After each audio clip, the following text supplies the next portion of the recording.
venu, hein. Donc, pas dire qu'il y a des panels où tu n'as pas Médusa, il y a des panels chrétiens que toi tu interviens. Le chrétien, ça ne veut pas dire qu'on refuse le débat. On ne refuse pas le débat. Vous avez vu quand Jésus-Christ est arrivé, il a trouvé les pharisiens. Les pharisiens étaient déjà là, mais il a amené un message qui était un peu différent. Les pharisiens l'ont trouvé pour quelqu'un qui était venu qui était comme en contradiction avec eux. Donc, Jésus lui-même, il est venu pour changer certaines choses. C'était une forme de révolution. Jean-Baptiste qui était là aussi, le fils d'un lévite, il devait être... Tu as la preuve que Jean-Baptiste a vraiment existé? Je suis en train de parler de la Bible. Je sais. Il faut donner la preuve que Jean-Baptiste qui est dans la Bible a vraiment existé. Mais la croyance n'a pas besoin de preuves. N'est-ce pas? Je crois que Jean-Baptiste a existé, je n'ai pas besoin de preuves. Pourquoi? Oui, il faut des preuves. La croyance affirme des choses. Quand on affirme, il faut... Non, la croyance n'a pas besoin de ça. Si. Non, mais nous, on en a besoin. Mais vous avez déjà une position. Toi, tu peux me donner la preuve que Osiris et Isis ont existé? Non, Osiris et Isis n'ont pas existé. Ils n'ont pas existé, non? Oui. Alors, mais pourquoi tu fondes l'origine de ton mouvement sur Osiris, Isis, ou bien la Mat, ou bien tu parles de la Mat, mais qui est la Mat a été créée par qui? Ça vient des Égyptiens qui croient, eux, aux dieux Osiris et Isis. Est-ce que tu peux prouver l'origine de la Mat sans parler de divinité égyptienne? Écoute, d'accord, tous les dieux de l'Égypte antique, n'est-ce pas, les Mat, ainsi de suite, tout ça là, ce ne sont pas des êtres qui n'ont pas existé. Mais vous croyez quand même à cela? Tu es un kémite, non? Nous ne croyons pas en cela. Tu n'es pas, dans ton mouvement kémite, il n'y a pas une volée de spiritualité kémite? On ne prie pas les dieux de l'Égypte antique. Ben, je te pose une question. Est-ce qu'il n'y a pas une volée de spiritualité kémite? Pourquoi voler de spiritualité kémite? La spiritualité, c'est la spiritualité que tu connais partout en Afrique. Mais cette spiritualité des kémites n'est pas basée sur l'Égypte antique? Ça veut dire quoi, basé sur l'Égypte antique? Mais les origines de cette spiritualité, c'est pas, ça n'a pas pris les origines à l'Égypte antique? C'est toute l'Afrique. Non. Oui. Tu vois, moi, je te respecte beaucoup. Hein. Je sais que tu as la connaissance. Je sais que tu es très intelligent. Ça, il y a des kémites du Bénin qui pratiquent le vaudou. Mais oui, oui, c'est comme vous dites. Moi, je sais pas. Pourquoi. On parle de spiritualité africaine. Et puis, voilà, dans cette spiritualité, il y a la croyance. Il y a la croyance. Oui. C'est presque les mêmes croyances quand je compare un livre vaudou à certaines histoires de la Bible, je vois qu'il y a beaucoup de ressemblances. Mais n'est-ce pas? Elle est où? Est-ce que tu as déjà lu des écrits sur le mouvement kémite? Sur le mouvement kémite? Oui. Sur le kémitisme a plusieurs facettes. C'est pas le kémitisme, le mouvement kémite. Ben oui, le mouvement kémite a plusieurs facettes. Il y a une partie de spiritualité, d'autres ce sont les philosophes, ils sont là simplement à philosopher. D'autres ce sont dans un cadre politique, l'éveil africain, tout ça là. Ne parle pas des choses que tu ne connais pas. Oh là là. Parlons du sujet qui est là. La Bible est un livre fantaisiste. Tu es d'accord ou tu n'es pas d'accord? Parlons-moi des choses que tu connais, parce que là tu ne maîtrises rien du tout, c'est un débat qui va se faire. Je maîtrise pas, comment je maîtrise rien du tout? On peut rester là, on peut rester dans ça, tu peux aussi m'apprendre. Si la Bible, supposons que je suis venu ici pour dire que tu as raison, que la Bible est un livre fantaisiste, que Allah n'existe pas, Jésus n'existe pas. Maintenant, je reconnais que cela, tu as raison. Je dis que tu as raison ce soir. Maintenant, si tu as raison, présente-moi le kémitisme, la spiritualité kémite que tu crois, ce mouvement que tu crois, qu'est-ce que ça nous présente, qu'est-ce que ça nous emmène? Qu'est-ce que ce mouvement avait avant que le christianisme a fait de l'Afrique avant que le christianisme arrive, avant qu'on parle de Jésus, parlons pas de christianisme, avant qu'on parle de Jésus, de Allah. Qu'est-ce que ce mouvement, oui, qu'est-ce que ça a fait de l'Afrique? Ben, c'est la culture africaine, quoi. La culture africaine elle a produit les mathématiques, la physique, l'astronomie, l'architecture. les chiffres, n'est-ce pas, les lettres, la littérature, la philosophie, toutes les choses qui ont révolutionné ce monde-là n'ont pas été créées par des Blancs ou par quoi que ce soit. Elles ont été produites en Afrique par des Africains. On a créé des épées, des habits, des sandales, des lits, des premiers matelas, on les trouve en Afrique, les premiers lits, c'est en Afrique, les premières maisons construites avec de la pierre en dur, c'est en Afrique. Qu'est-ce qu'on n'a pas trouvé? Les premières ruelles bien tracées, n'est-ce pas, quoi encore, les premiers observatoires scientifiques, n'est-ce pas, même cosmologiques de l'humanité même, pour observer les étoiles, c'est en Afrique. Les premiers textes de loi, c'est sur le continent africain. Les châteaux, c'est en Afrique. L'urbanisme est une science qui est apparue en Afrique. Les premiers systèmes d'égouts, c'est en Afrique. L'exploitation de plus c'est bon. Les autres minéraux, c'est en Afrique. C'est bon. Maintenant, attends d'abord, écoute. Maintenant, je te pose toi maintenant la question, la même question que tu m'as posée. C'est quoi que le christianisme nous a apporté que nos ancêtres ne connaissaient pas? Mais le christianisme vous a apporté beaucoup. Ça vous a apporté beaucoup. Qu'est-ce que le christianisme nous a apporté en Afrique que les Africains ne connaissaient pas? Mais vous ne connaissez pas Jésus. Vous ne connaissez pas Jésus avant. Vous ne connaissez pas Jésus. Mais justement, qu'est-ce que le fait de connaître Jésus nous a apporté? Parce que quand tu parles, excuse-moi, quand tu parles de route, des sciences, toutes ces choses-là, je ne vois pas en quoi ça concerne la religion. Puisque la religion n'est pas venue pour vous enlever ces choses. La religion n'est pas venue pour toucher aux sciences ou bien à ces choses-là. La religion parle du salut la religion parle du salut. Qu'est-ce que le christianisme... Ces choses que tu... Écoute bien. Mais il vous a enlevé d'abord quoi? Bon, il vous a enlevé quoi? Si le christianisme vous a rien apporté, ça veut dire que le christianisme serait un mouvement qui n'aurait pas de force Écoute d'abord. Puisqu'on est venu vous trouver en Afrique, vous étiez déjà évolué, vous avez déjà tout fait, il y avait la science, les mathématiques. Je fais exprès comment on est en train de débattre. Non, on n'est pas en train de débattre. Tu es en train de parler. Écoute d'abord, tu racontes n'importe quoi. Mais quand toi tu parles, moi je t'écoute. Pourquoi souvent quand on parle, tu veux qu'on t'écoute? Quand toi tu parles, moi je parle, tu ne m'écoutes pas. J'ai éteint mon micro, c'est bon. Qu'est-ce que le christianisme a apporté à l'Afrique que l'Africain ne connaissait pas avant l'arrivée du christianisme et qu'il n'aurait pas pu connaître sans le christianisme? Ma question est claire. Réponds à cette question-là. Je reprends la question, j'ai dit que le christianisme c'est une religion. Ok? Donc c'est pas un mouvement scientifique, ce n'est pas un mouvement scientifique. Si tu me passes, qu'est-ce que les blancs, ça nous a apporté un message, c'est tout. Un message de l'évangile pour le salut des âmes, c'est ça. Est-ce que vous aviez dans le mouvement kémite là, est-ce que vous parliez également du salut des âmes? C'est comme si je venais chez toi. C'est comme si je venais chez toi et je dis, ah ok, mais Médusa, bienvenue, qu'est-ce que tu nous as apporté? Bah écoutez, je vous ai apporté moi,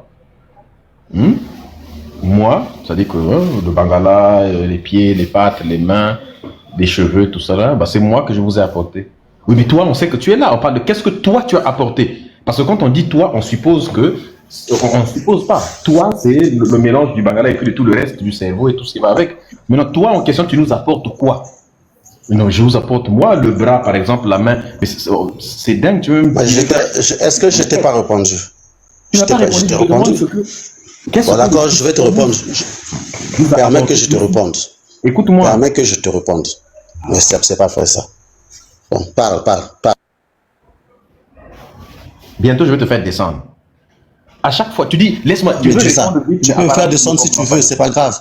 Moi, je te laisse parler, tu veux pas que je parle. Si tu veux, tu me fais descendre. Le problème, c'est qu'à chaque fois que tu donnes tes réponses sont hors sujet, justement parce que tu ne prends pas le temps de comprendre les questions. J'ai éteint mon micro, je te laisse parler. Donc, si tu me donnes la parole, je vais parler, que tu m'écoutes également, c'est tout.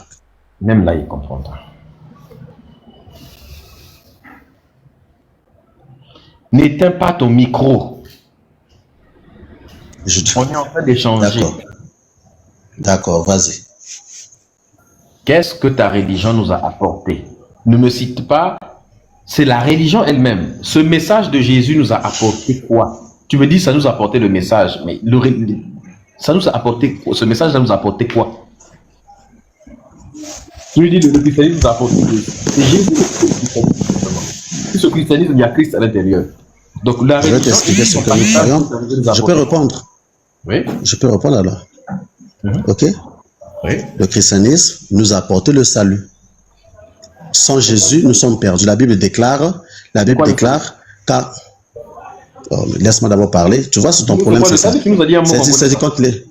Non, ton problème, c'est ça. Quand quelqu'un ne finit pas encore de parler, tu poses des questions entre phrases. Ça perturbe le raisonnement d'une personne. Je ne dis ça que quand quelqu'un prononce des phrases ou des mots qui sont ambigus. C'est quoi le salut?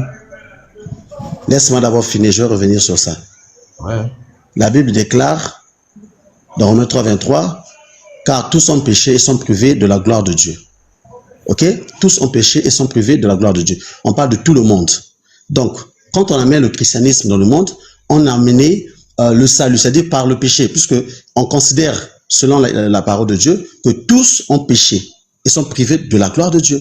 Donc, c'est en croyant en Jésus-Christ que nous parvenons à la vie. Voilà un peu le plan du salut dans ce sens-là. Donc, quand tu dis que le christianisme nous a amené quoi? Le christianisme nous a amené la bonne nouvelle. Mais le salut, c'est quoi?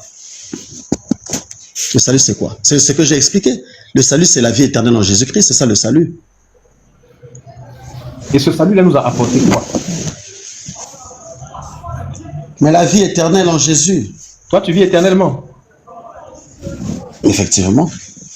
Jésus dit ceci, que ceux qui croient en moi... Tu essaies de te balancer du haut de ton immeuble pour qu'on voit si tu vas rester en vie. Je resterai en vie. Essaie. Le corps n'est rien. Avec ton téléphone. Le corps n'est rien. Quand vous dites que les ancêtres sont avec vous, ça veut dire que les ancêtres ne sont pas morts. Le corps n'est rien. Vous parlez des ancêtres, vous croyez. Mais les ancêtres vivent dans nos gènes.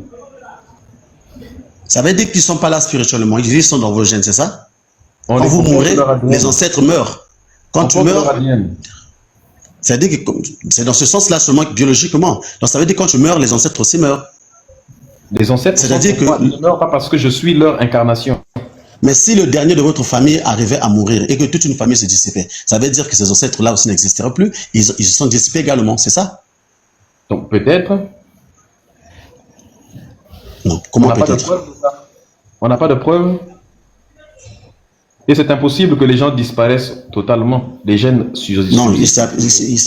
non, tu es d'accord avec moi que il peut arriver que toute une famille soit dispersée. Excuse-moi, soit détruite ou dispersée sur la terre. Il peut arriver. Maintenant, supposons que toute une famille disparaisse, ça veut dire que ces ancêtres-là aussi disparaissent. Maintenant, si ces ancêtres sont dans nos gènes. Il y a toujours des personnes. Attends. Elle ne peut pas disparaître entièrement. Quand tu entends famille, tu entends papa, maman, enfant, mais il y a tout, n'importe quoi. C'est-à-dire que les cousins, les tantes, les... Oui, je suis en train de prendre... Nous faisons des hypothèses, non, mais de ça. Nous sommes en train d'élaborer des hypothèses pour mieux comprendre. Si toute une famille disparaissait, la génétique, parce que ça, nous sommes conscients... Écoute-moi, il y a des gens qui ne sont pas des membres de ta famille, mais qui ont les gènes de chez toi. La famille, c'est une définition humaine, c'est pas une définition qui est uniquement aussi... La génétique a sa propre définition également. Je crois. Donc, c'est pas seulement ta famille. Tous les membres de ta famille peuvent partir, les gènes de ta famille restent. Si vous parlez de génétique, ça veut dire que cela n'existe que biologiquement, scientifiquement. Nous parlons des ancêtres parce que nous avons leurs gènes. C'est-à-dire qu'il n'y a pas d'autre relation. Alors, s'il n'y a pas d'autre relation, pourquoi parlerons-nous du culte des ancêtres alors? Le culte des ancêtres? Oui. Mais où est le rapport entre le culte des ancêtres et puis le fait de prouver... En fait, à chaque fois qu'on te pose une question, tu pars au niveau de la spiritualité africaine pour éviter de répondre à ton christianisme. Parce que jusque-là, quand tu nous parles de salut... Non. Regarde à quel point tu es en train de... Parce que moi, j'ai rien compris. Le mec est en train de bifurquer et c'est ce qu'ils font des prédicateurs. À chaque fois... Non, mais si je peux pas... Tu m'as dit que de démontrer. S'il y a des choses que moi je ne peux pas démontrer, toi tu acceptes aussi qu'il y a des choses sur toi que tu ne peux pas démontrer. Non. Toi, tu ne peux pas démontrer que Jésus existe. Moi, si tu veux ne pas croire en ça, il n'y a pas de souci. Ça ne me dérange. Mais également, c'est également mon souci. Si tu ne crois pas, moi je crois que Jésus. Moi, je n'ai pas un dogme. Moi, je n'ai pas un dogme qui oblige les gens à croire, parce que je ne suis pas un croyant. Est-ce que tu comprends? Toi, tu as un dogme qui oblige les gens à croire, et tous ceux qui ne croient pas en ton dogme, ils iront en enfer. Est-ce que c'est le cas chez moi? Hein? Ça dépend de ce que toi tu prophétises. Je regarde, dans les maths par exemple, la maths. Non, excuse-moi, la maths, quelque part, si j'ai bonne mémoire, quand on dit la maths, on dit que tous ceux qui sont kémites n'ont pas le droit de protester contre une parole de la maths. Est-ce que c'est vrai? C'est quel numéro? C'est la loi numéro combien? Je te demande si est-ce que c'est vrai. Non, c'est toi qui as affirmé. Tu ne peux pas me demander si c'est vrai. Tu as fait cette affirmation-là. Tu as trouvé ça? C'est de quel numéro? Il y a 42 lois là-bas. C'est laquelle? Je sais pas. Je te demande si c'est vrai. Va regarder les 42 lois. Si c'est pas vrai, ma question est si simple. Puisqu'il y a aussi des gens qui nous suivent. Je veux savoir. Est-ce que c'est vrai? Si tu veux savoir, c'est simple. Tu tapes sur Internet 42 lois de la maths, tu cherches dessus et tu regardes les lois qui sont dessus. Tu auras ta réponse. C'est comme tu me poses une question sur la Bible, moi je te dis non, c'est simple, tu peux aller. Toi, tu as eu cette information là où? Pardon? Où tu as eu cette information? Je crois avoir lu cela, ça fait un peu longtemps, mais c'est parce que j'ai pas ça devant moi ici maintenant. Tu vois là où la croyance, maintenant c'est quelque chose de moi. Tu crois avoir lu. C'est-à-dire que même les choses que lire, tu crois avoir lu. Tu n'es pas sûr d'avoir lu, mais tu crois avoir lu. La croyance te bousille le cerveau même. C'est pas un problème. Mais le problème, c'est que je t'ai posé une question que tu peux répondre. C'est une question qui est ridicule. Je vais le... Ah, c'est pas possible. Pourquoi tu évites de parler de la Bible? Pourquoi tous les chrétiens ont peur de parler? Tu me poses la question, qu'est-ce que le christianisme nous a amené? Je t'ai dit, le christianisme nous a emmené le salut et la bonne éducation. Parce que tu vois, quand on parle avec toi actuellement, tu dis, tu prononces des mots parfois qui sont pas décents. Il y a des mots, tu dis non, par exemple, saisir, je veux pas prononcer ça dans ma bouche, mais moi je peux pas prononcer par exemple ça. C'est pas parce que on m'interdit, mais c'est la bonne éducation que le christianisme a aussi emmené. Voyez-vous, je lis les commentaires, des gens sont en train de dire de n'importe quoi là parce qu'ils ont votre culture. Voyez-vous, donc c'est cette culture-là, c'est cette façon de ne pas avoir cet égard-là, cette façon de parler avec des mots brutaux. Regarde même ce que Rick est en train d'écrire. Donc ce sont vos disciples qui ont un langage très léger. Moi, je ne peux pas le faire. Le christianisme m'a amené cette bonne éducation. Si on va dans un cadre social, le christianisme m'a donné une bonne éducation. Je suis monté sur ton live. Si tu me dis de me taire, je vais me taire. Si tu m'as dit de bloquer mon micro. Donc, nos ancêtres étaient mal éduqués, c'est ça? Non, mais je parle pas de nos ancêtres parce que moi, c'est des ancêtres africains. Hein, je peux pas à cause de la mémoire, de mes ancêtres, je peux pas dire qu'ils étaient mal éduqués. Mais votre façon de parler prouve que on a eu une différence d'éducation. Est-ce que les bonnes manières existaient dans l'éducation africaine avant l'arrivée du christianisme? Les bonnes valeurs? Mais à vous écouter, je ne sais pas. Arrête de dire à nous écouter. Réponds à la question qu'on te pose simplement. Non, mais à vous écouter, puisque vous êtes l'incarnation de cette bonne éducation de nos ancêtres. À vous écouter, je ne crois pas. Tu commences à m'énerver. C'est quoi ces bêtises-là, en fait? On te pose une question simple. Réponds simplement. Je ne suis pas énervé. Je ne me suis pas énervé, moi. Je suis calme. Tu es énervant. Le fait, il y a des gens qui sont calmes, mais qui racontent tellement de bêtises que ça énerve les gens qui t'écoutent. Être calme, ça ne suffit pas. Il faut dire des bonnes choses. Des choses qui sont... Je dis des bonnes choses que tu refuses de considérer comme bonnes choses. Toi, tu les considères comme des mauvaises choses. Parce que tu n'apportes pas de preuves. Toi, tu es assis sur les preuves. Moi, je suis assis sur la croyance. Voilà pourquoi on ne peut pas s'entendre.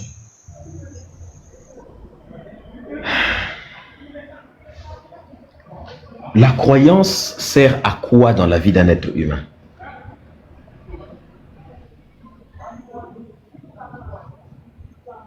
Hein? Sur Terre, là, dans la vie d'un être humain, ça sert à quoi la croyance? Qu'est-ce que la croyance donne à un être humain sur Terre qu'il ne peut pas avoir sans la croyance?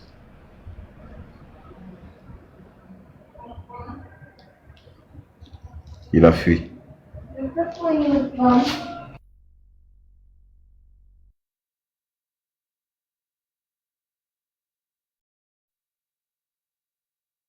C'est incroyable. Hakimi. Tapotez le live, s'il vous plaît. Partagez le live, sécurisez le live. Si vous êtes chrétien, si vous êtes musulman, si vous êtes juif,